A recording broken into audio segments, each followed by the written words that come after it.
Nice to meet you. And your name and your company name? My name is Ivo Sparidans. I'm from Equa Audio. It's a loudspeaker manufacturer from the Netherlands. What part of the Netherlands? The south, Eindhoven. Ah, Brainport. everything comes out of Eindhoven. Doesn't it? Philips, is ASML there? Yeah. I mean, Yeah. that's the Silicon Valley of the Netherlands. It kind of is, yeah, for sure.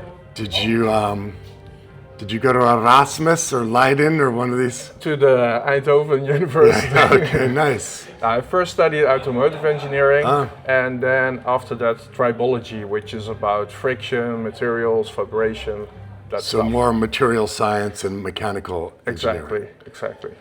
And so your company launched 2012, 2012. as a development company. 2015 we had our first product ready, which was the Ensys. 2018 the Stilla followed.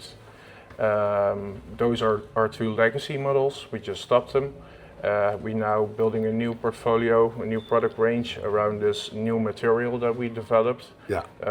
And it's pretty special. Yeah. It's a nanotech metal matrix composite. It's a long word. Yeah. But simple as this, it's twice as stiff as aluminum, 10 times better damping, and most importantly, it has the same high damping from 1 Hertz all the way to 100,000 Hertz. So consistent across the frequency spectrum. Very consistent. Yeah. It's totally inert. We only use like a 1/4 inch wall thickness. Okay. It's as solid as a rock. How does it compare to like phenolic resin or something like that? Well, actually, our previous product, Stilla, was a resin filled with ceramics. We still use a mineral-filled polymer for our mid-range membrane, actually, so they have their merit. When you say mid-range membrane, you mean for the driver itself? Exactly. So you're developing your own drivers too? We do, but we use also sub-assemblies from our partners in Denmark. Yeah. We work with several of them. So speaking about the mid-range, I see. we do really decide which coil former, magnet size, amount of windings, suspension type, everything. But then the scanning family assembles it for us. Wow, with your own membrane. It's a membrane that is a bit comparable to what you've seen at some other brands in the past and still currently today. There are many versions, and we just have a specific one. Yeah. And so is the new material relatively light? How does the weight compare to like carbon fiber? It's very, very heavy. Very heavy. The speakers, although they have such a thin wall size, they weigh 280 pounds. Wow. Each. Yeah. These little guys? These little guys. Amazing. And they have such a huge internal volume. I'm not so good with gallons, but the internal volume, because the wall thickness doesn't have to be that thick? Exactly. So these things are just super heavy and dense for... Super heavy, dense, stiff, and well damped, and you just hear only, the drivers. They're like lead. no cabinet. It's better than lead, actually. Is it? Yeah, we benchmark it against lead as well. Wow. Incredible. Because lead is, it has a high damping and a lot of weight, but it's not stiff at all. Yeah. So when you play these guys like our speakers on really high volume, lead would still bend at this wall thickness, but this doesn't. And this model is called? This is the Enzium. Okay. We have, from this model, Lux, we have 3 versions. This version is let's say the middle one. It's a passive, but it has adjustable bass. The bass is adjustable for room size and for placement. You can see it as this. It basically allows you to place the speaker really close to the wall, or really in the middle, even in a corner. They're not ported, right? In between. There is a port. Oh, there is. But it's on the front and it's on the bottom. I see. And it's tuned on 19 Hertz. I see. So you can place them fairly close to the front wall because it's forward venting. Yeah, and you can just put it on that position, on that little dial, and it will play perfectly in balance. So you can focus on what suits your room, what suits your sound stage, and not so much the balance in the bass. And what's the difference between this one and the one that sits above it? That's a full active. Oh, full active. It's an active speaker. Got it. It's for a different audience probably. With digital crossovers? No, we Passive crossover? Yeah, we do everything in the analog domain. Yeah. Any plans for larger ones in the future? For sure, yeah. I mean, this new technology allowed us to basically position the speaker drivers perfectly timeline to the listener. We can go bigger, we can go smaller. Yeah. It is really an organic shape that allows us to really build a nice portfolio that's also scalable. Basically, we cast 2 speaker halves, put everything together with the drivers in, and we have a speaker. The material itself is costly, but the process of making it is very scalable. When you talk about time alignment to the listener, Yeah. do you assume a specific listening position from the speakers and kind of set that as the reference? There is an adjustable rear foot. Oh, really? Yeah, it's with an Allen key 5, Ah, and you can just turn it to adjust for the listening position. amazing. Yeah. So let's talk about the material science of what goes into making these cabinets. Sure. Why the word nano? Yeah.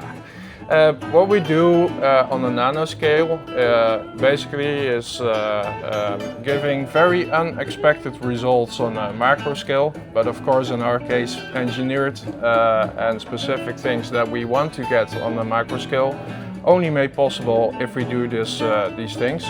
And that happens on 3 different levels. The first one is a modifier for the crystal structure. It will basically get the crystals to assort themselves in a way that is really dense, so that's where we get the density. But it's also where they have a lot of touchable surface between them, so they really like to rub when they vibrate to turn it into So you heat. can turn the nano crystals into your bitches. Yeah, that's kind of it.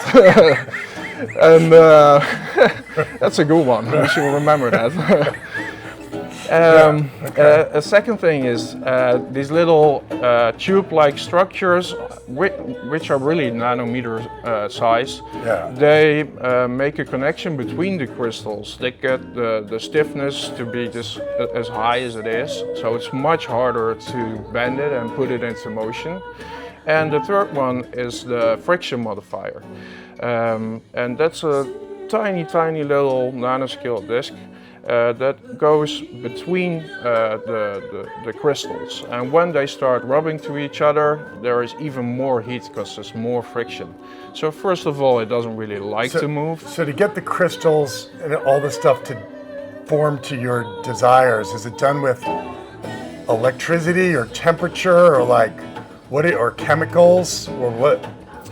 Yeah, so it's a trade secret how we actually do it. Yeah. But it involves not just certain materials, but it involves also a lot of pre-treatment of all these materials. It also involves heat. It's a pretty complicated process, which basically also made us be a bit later with the launch of this product than intended.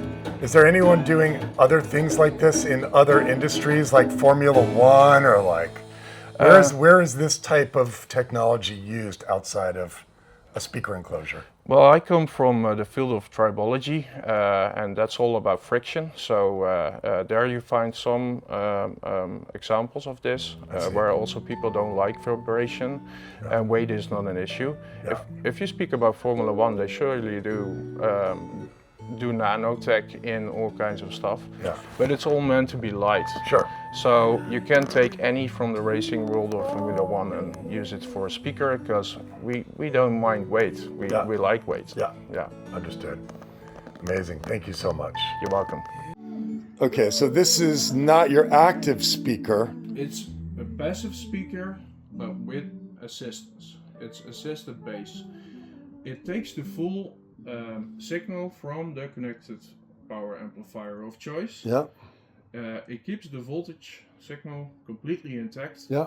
But we raise the impedance slowly under 200 Hertz, and we take over the delivery of current from the connected power amp. And while taking this over, we made it also adjustable. Would a purist argue that changes the tonal signature of the amplifier itself? 10 years ago they would, but since they have all heard it now, they say it doesn't. Oh yeah? Okay, got it. And what do the adjustments do? The adjustment basically allows you to give less or more current in the area affected by boundary gain. So when your speaker is close to a wall or even in a corner, you can basically in the area affected, you can give it less current to adjust for the distance. And the other dial, that's like the bottom octaves, how much energy is there. So you can adjust for room size. You know how some smaller rooms can really fill up.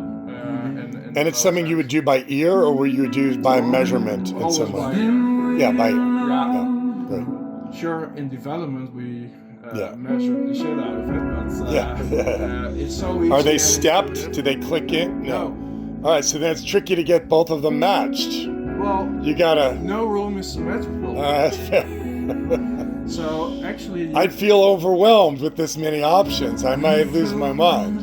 Everyone says that in the beginning, and you know, playing with it for a couple of hours, they say, "Oh, it's so easy, it's so intuitive." And your instruction manual gives best practices. Sure, we do. Default settings for certain room, and yeah, in the end, you know, everyone first calls and they ask help and you know, do it for me, and then they're afraid to change it. 3 days later, they're playing around and they know exactly what they're doing. It's super easy. Is it super noticeable when you change them, or is it subtle? If, for instance, we change the room size, put it too small, now the bottom octave is super thin. So I won't fill up. I see. I see. That's this one. The other one is for how close it is to the wall. So let's say I put it in all the way in the corner. You get that boominess, right? Get it out. Sweet. Or add it up. Yeah. Is that just EQ? No. Okay. I wish it was that easy. Okay. It's another specific technology that we developed ourselves. It actually made the start of our company in 2012. All right. Amazing. Okay, let's listen some more.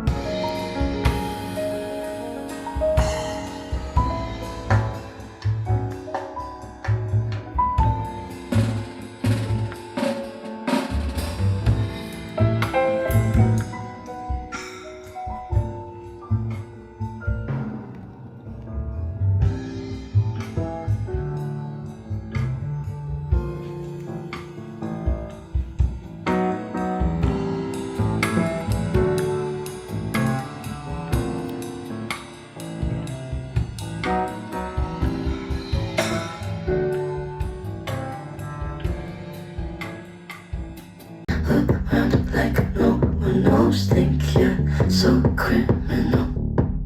Bruises on both my knees for you. Don't say thank you. Oh please, I do what I want when I'm wanting to. My soul so cynical.